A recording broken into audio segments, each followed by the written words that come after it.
Chimamanda Adichie afirma que a mudança do status quo, o estado das coisas, é sempre penosa. Essa é uma das 3 citações que servem para todo e qualquer tema que eu vou trazer nesse vídeo e vou te explicar como usá-las do jeito certo. O Enem pede repertório sociocultural, que é conhecimento de outras áreas do saber. Outras provas podem não usar essa mesma palavra, mas também estão esperando que você traga conhecimento de mundo ou repertório para a prova. No Enem, esse conhecimento, esse repertório precisa ser legitimado. Isso significa que ele tem que pertencer a alguma área do saber. Nesse caso, Chimamanda Adichie é uma pensadora, então a área do saber é filosofia ou sociologia. Além de legitimado, esse repertório ele precisa ser pertinente. O que é pertinência? É quando eu faço uma escolha adequada à situação. Por exemplo, se alguém é impertinente, significa que aquela pessoa não sabe muito bem o que dizer na hora certa, sabe? Não tem bom senso. E na redação isso vai ser avaliado. Será que você escolheu um repertório que tem a ver com o que você tá falando? E por último, o uso produtivo. Eu não posso só jogar essa citação da Chimamanda na redação e esperar que isso vai me trazer ponto. Eu preciso usar para argumentar. Então, nesse caso, o que ela tá falando? Que a mudança do status quo é sempre penosa. A mudança do status das coisas, da forma como as coisas são, é difícil e é verdade. Se a gente olhar para a realidade brasileira e pro tema que tá na nossa frente, a gente vai ver que não é simples assim resolvê-lo. Mudar a forma como as coisas são é penoso, é dificultoso. Primeiro passo, então, é entender o que ela quer dizer. Porque senão eu vou usar na minha redação e tentar disfarçar que eu não sei direito. Então você só vai usar na tua redação coisas que você realmente entender. Tipo, eu entendi o que ela quis dizer com isso. Se você olhar, portanto, pro tema e perceber que aquele é um problema penoso, dificultoso, você pode usar essa citação. Ou seja, ela vale para qualquer tema. Número 2. Zygmunt Bauman. Eu sei que você não aguenta mais ouvir falar sobre Bauman, que você tem a impressão que todo mundo usa Bauman na redação. Acontece que as redações do Enem não são corrigidas em comparação uma com a outra, então tanto faz o que as outras pessoas estão usando, pode ser algo mais popular, menos popular, não é isso que está sendo avaliado. Segundo, porque ele é um pensador, portanto o que ele fala é atemporal, ele ainda é contemporâneo, ele faleceu não tem muito tempo, e o que ele fala se encaixa com a realidade, então isso é mais importante do que se preocupar se tem outras pessoas usando esse pensador ou não, afinal a gente já inventou a roda. Zygmunt Bauman defende que, e aí é uma citação direta, então você vai abrir aspas, não são as crises que mudam o mundo, e sim nossa reação a elas. O que isso quer dizer?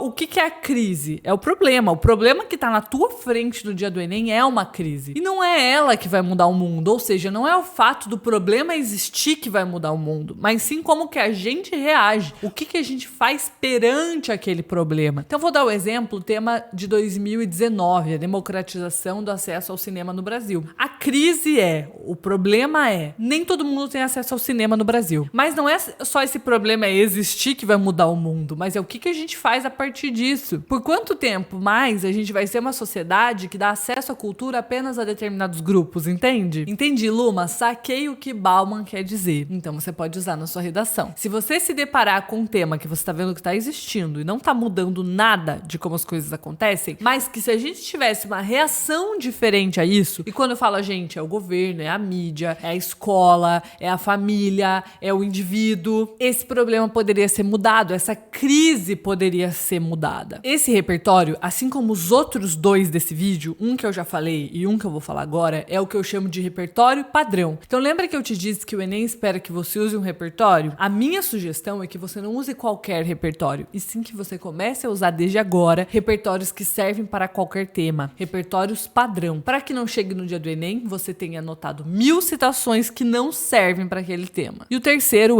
Aldous Huxley defende, abre aspas, os fatos não deixam de existir só porque são ignorados. O que ele quer dizer? Que a gente ignorar os problemas, por mais que a gente não esteja olhando para eles continuam lá. Se a gente ignora um problema, a gente varre essa sujeira para debaixo do tapete, mas a gente não tá resolvendo o problema só porque a gente tá ignorando. E isso vale pro tema que vai estar no Enem na sua frente. O Enem gosta de cobrar problemas ignorados, tá? Problemas que estão silenciados, que estão à margem, que a gente tá vivendo a nossa vida como se eles não existissem. E aí o que você vai dizer? Esse problema não deixa de existir só porque ele está sendo ignorado. Tão importante quanto escolher uma citação que você tenha entendido, que faça sentido para você naquele tema, que você realmente enxergue uma conexão, uma relação, é saber explicitar essa relação. Então, depois dessas citações, você precisa explicar, e tipo assim, explicitamente mesmo, não deixar subentendido, o que elas têm a ver com o tema. Então, por exemplo, na citação número 1, né? Chimamanda Adichie afirma que a mudança do status quo é sempre penosa. Ponto.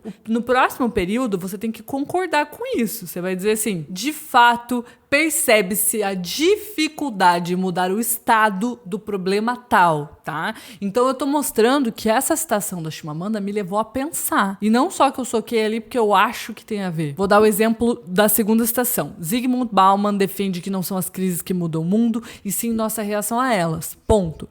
Porém, a nossa reação frente ao problema tal não está sendo suficiente. Luma, posso usar nossa na redação? Pode usar a primeira pessoa. Mas tem outras formas. Aqui eu tô só improvisando e inventando pra te levar a pensar, tá? Aldous Huxley defende que os fatos não deixam de existir só porque são ignorados. De fato, o problema tal está sendo ignorado e ele persiste de maneira cruel na realidade brasileira e pipipipopopó. Então perceba que o repertório na redação do Enem, ele tá a serviço da argumentação. Então, como que eu argumento a partir disso? Eu preciso me posicionar. Eu não vou usar esse repertório de forma neutra, só para preencher linha. Eu vou concordar com ele, dizer que aquilo acontece na realidade brasileira, ou eu vou dizer que aquilo não acontece. O nome disso é aproximação e oposição. Então, se eu tô dizendo que aquilo acontece, eu vou colocar algo como, de fato, nessa perspectiva, é perceptível, é nítida a perspectiva do pensador no problema tal. E se eu vou opor, eu vou dizer algo como, porém, isso não se verifica na realidade brasileira. No entanto, isso não se aplica ao problema tal. Ou seja, o que eu quero te dizer? Não basta pegar essas citações e achar que isso vai salvar a sua redação, porque citações, repertórios são avaliados só na competência 2, então, são 200 pontos. Não é isso aqui que vai salvar a tua redação. Se você não sabe de estrutura, se você não sabe de argumentação, isso aqui não vai servir de muita coisa. Mas, se você tem essas citações e você sabe usá-las do jeito certo, encaixá-las no seu projeto de texto, tem vídeo aqui no canal ensinando a fazer projeto de texto, ou seja, dá para elas um papel dentro da tua progressão, da tua argumentação, aí você vai ver a mágica acontecer, sem que você precise ter uma citação sobre cinema para falar sobre cinema, por exemplo. Se você quer aprender como fazer isso comigo de um jeito super prático, todas as 30 linhas da redação em um dia para você replicar no dia do Enem, eu quero te convidar a entrar no Bootcamp da Redação, que é o meu treinamento mais imersivo, mais curto, assim, para quem realmente precisa de uma ajuda rápida. Então você vai passar uma tarde comigo, eu vou te ensinar tudo isso que eu tô te falando aqui na prática, então linha após linha na sua redação, para você tirar 900 mais, replicando toda essa estrutura, toda essa lógica no dia do Enem. O Bootcamp, gente, é um sucesso. Ano passado, milhares de pessoas entraram, foi incrível, e esse ano eu espero encontrar você lá.